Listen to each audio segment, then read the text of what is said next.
Welcome to the world of business studies. This is part 10, chapter 5, organizing. Let's discuss about what we have understood.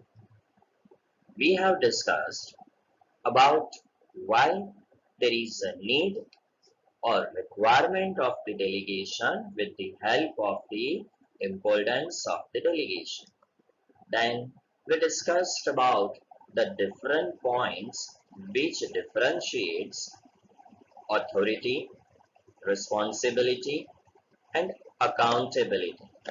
Finally, we have discussed about the main points of differences between delegation and decentralization. Today, we are going to discuss about the second important question, that is the decentralization.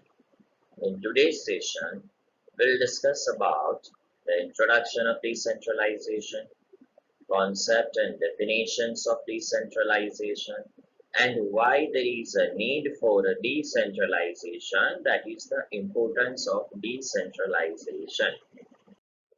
Let's start the topic with the introduction. Students, if you have visited your father's farm or the farm of some of your relatives, then you would have observed that mostly in most of the organizations, most of decisions are taken by the top level management. That is the owner of the firm. But there are other firms also, there are certain organizations also in which the power to take the decision is given up to the even a lower level of management. So, on the basis of this, we can classify the organization into two. First one, all those organizations in which decision-making authority, it is only and only with the top level management.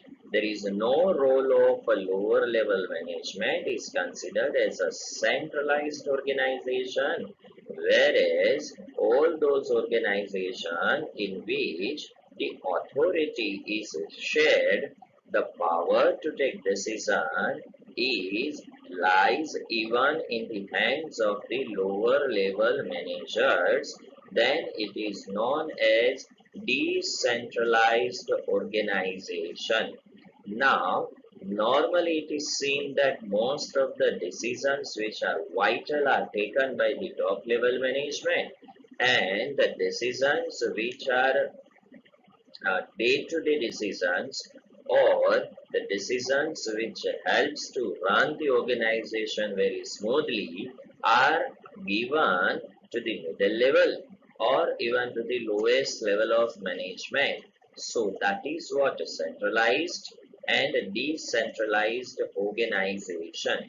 Now, decentralization, it helps us to understand the extent of level in which the decision-making responsibilities are divided amongst the employees into a particular sequence, in a particular order, or in the hierarchical sequences. So, if we want to understand the concept of decentralization, then in the simplest mode, we can say that the decentralization refers to the delegation of authority throughout all the levels of management. Now let's discuss about concept or the definitions of decentralization. Students, while discussing about the principles of management propounded by Henry Fayol, we have discussed the definitions of centralization as well as decentralization. The same definition will work over here. Still, I have tried to give you two different definitions for your reference. First one, that is decentralization, refers to systematic efforts to delegate to the lowest level all authorities except that which can be exercised at the central points. Now, what is the meaning of this definition? As per this definition, the scholar tries to tell us that only those activities or those powers should lie with the top level management which are vital, which are very important. So except all those points, all those areas which requires the important decision making or the vital decision making, that should be with the central power, or there should be centralization. Else, in the rest all the departments, there must be a particular process, that systematic process to delegate the power, authority and accountability at the lowest level. That is what considered as the decentralization. And the next definition that is given by Henry Fayol, that everything which increases the importance of subordinates role is known as decentralization. It means whenever you give anything, like you give them power to take decision, give them freedom to work in the manner they like, if you ask them to perform the work as per their capacity as well as will and wish, that whatever that increases the importance of a subordinate, that itself considered as the decentralization. Let's take the points of the importance of decentralization. First, develops initiative among subordinates, develops a managerial talent for a future, quick decision making, relief for top level management, facilitates growth, and the final one, better control. Let's discuss about all these points in detail in the coming slides.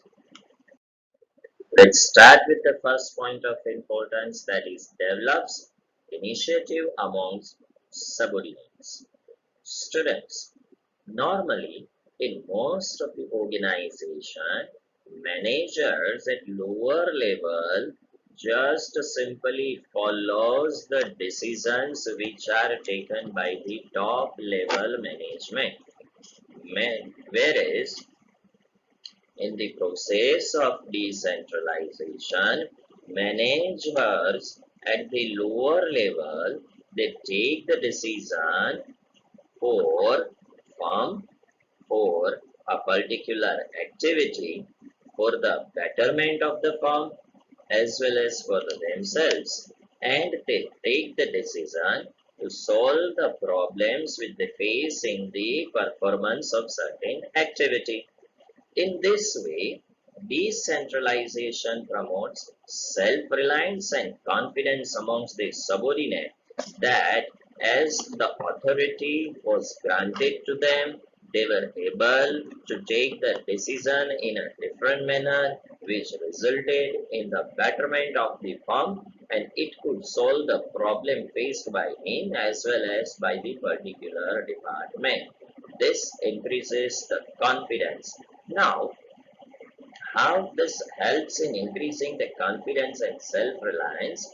Because whenever lower level managers are given the freedom, are given the independence and right to take their own decisions about their department, they becomes dependent to take their own judgment. They try to take those decisions with their utmost skill, talent, and knowledge, which helps the solving the problem as well as for the betterment of the firm. It also keeps them in that particular situation which is always challenging their authority, which always challenges them, and creates a situation in which they have to find out the various solutions for the different problems which they face. This could be one of the block paper test paper for them, So what will happen that whenever the company adopts a certain policy of challenging the workers and allowing them to find out the solutions by themselves, then it helps the company to identify all those executives who have the potential to become a dynamic leaders. This is what exactly most of the schools follow to find out the monitorial or the prefectorial teams. The potential monitors or potential prefectorial students will be judged and constantly challenged by these housemasters, and those who come up with the expectation will be given the responsibility. That is what initiatives amongst the subordinates. Second one, that is develops managerial talent for future. Students, whenever company adopts the policy of a decentralization, then it provides a chance to the employees to solve the problem by themselves in a different manner, and it also gives them chance to prove their ability, their skill, their talent by handling the various assignments independently without the help of the superiors. Now, this opportunity to take decisions, it increases their knowledge, experience, skill, talent, and sometimes the qualifications at all the levels of management. Now, this situation will create a reserve of all the qualified manpowers who can be considered to fill up more challenging position through the promotion, because whenever the decentralization is followed through this policy, the top level managers are trying to find out the next generation managers who can come up to their expectation and can fill the higher positions and can lead the company on the way of success. Normally, this is observed in most of the organization that the higher positions are filled through the persons who were on the next immediate positions. Simple example, that vice principal will be promoted to the position of the principal, the headmaster will be promoted on the position of the vice principal, and so on. This is how this decentralization develops the managerial talent for the future purpose. Quick decision making. Decentralization promotes the quick decision making and the independent decision making. How this decentralization promotes quick decision making? Students, if there is a centralization, then the subordinates have to contact their immediate heads or the heads of the heads before taking any kind of the decision, before making any kind of the changes in any policy or plans. Why then want to make any kind of the changes in the policies and plans? The reason is the plans are made by the top level, whereas implication part is done at the bottom level.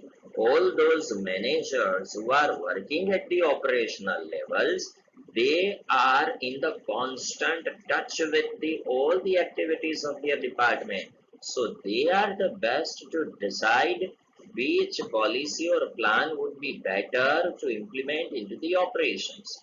So, whenever there is a time to take a quick decision, centralization doesn't promote, but whenever there is a decentralization, then the manager at the operational level, they can take the fast decision, quicker decision without consulting or involving the immediate bosses or the heads of the heads, because he is the one who is the constant touch with all the activities and the employees of his or her department. So quick decision making is possible. Another way is that as employees are given the authority to take the decisions, approval at various levels is not at all required, and because of this, the required decision can be taken much faster with the comparison of the centralization. Because of this reason only, most of the companies are following the decentralization to avoid the wastage of time. Next one, that is relief for top management.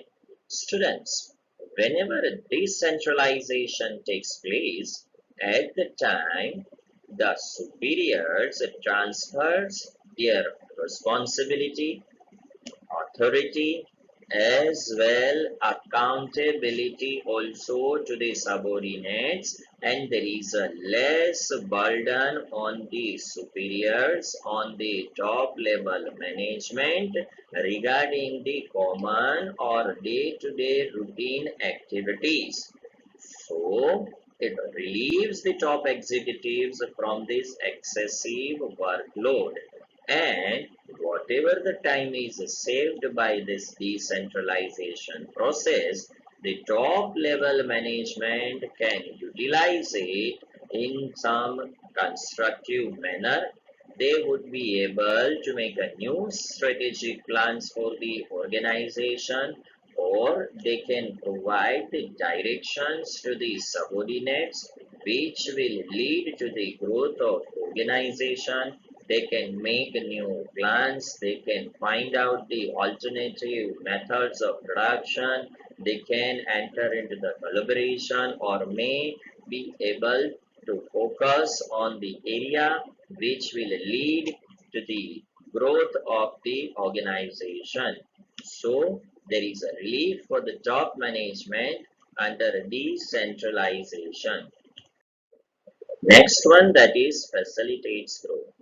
Student, it is human mentality that when you are working under someone, definitely you want to give your 100%.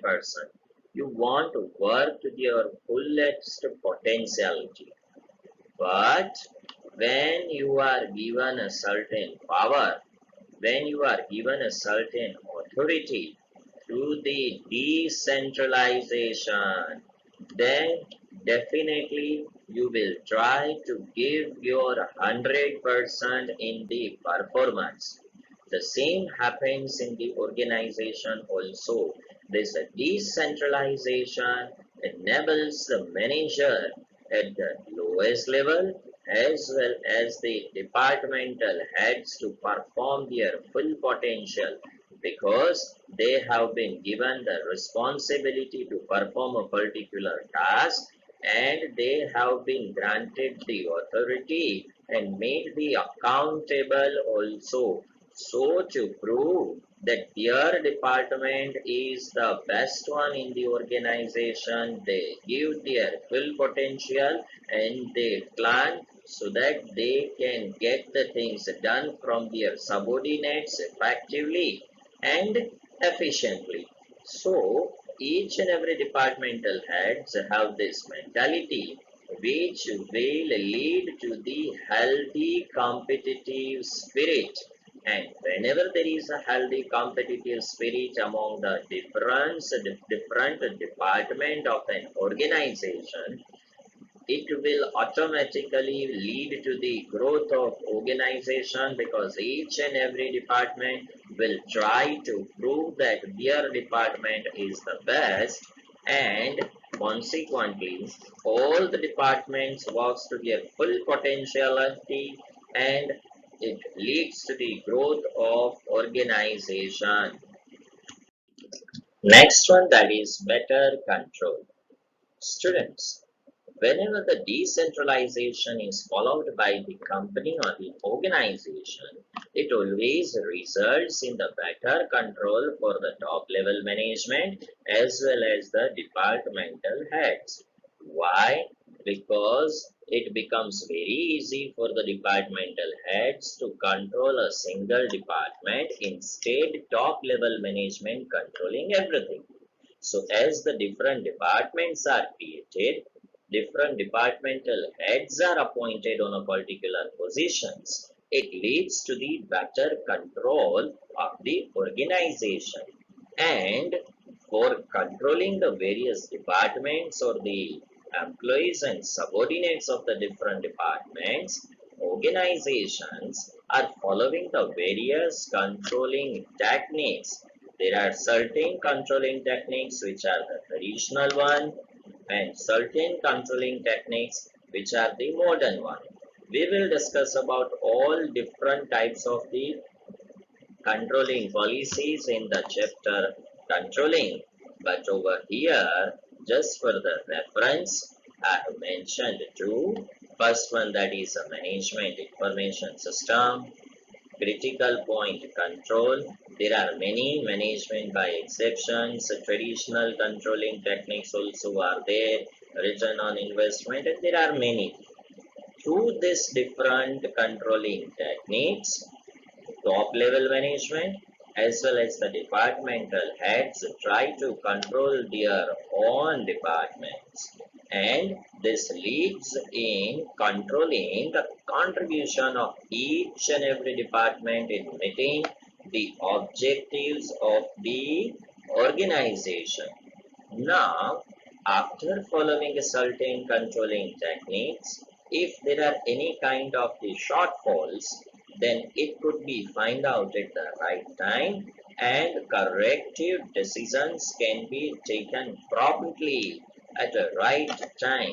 So, this decentralization helps in better control of the organization. Let's have a summary about what we have discussed today. We discussed about the concept and the definitions of the decentralization, and we also discussed why there is a need of a decentralization with the help of six different points of importance of the decentralization. It's a time for assignment, and the assignment for today, that is concept of decentralization, definitions of decentralization given by the different scholars, and finally explain importance or need of decentralization in detail. Now it's the time to say bye bye and thank you. Bye bye dear students. Goodbye. I hope the concept which I tried to explain, you understood it. If you have any doubts, you can contact me. Try to solve all the assignments by yourself. Thank you very much. Stay home, stay safe, and keep learning. Consider this lockdown period as an opportunity to learn new things and make your foundation very strong. Thank you once again. Bye bye.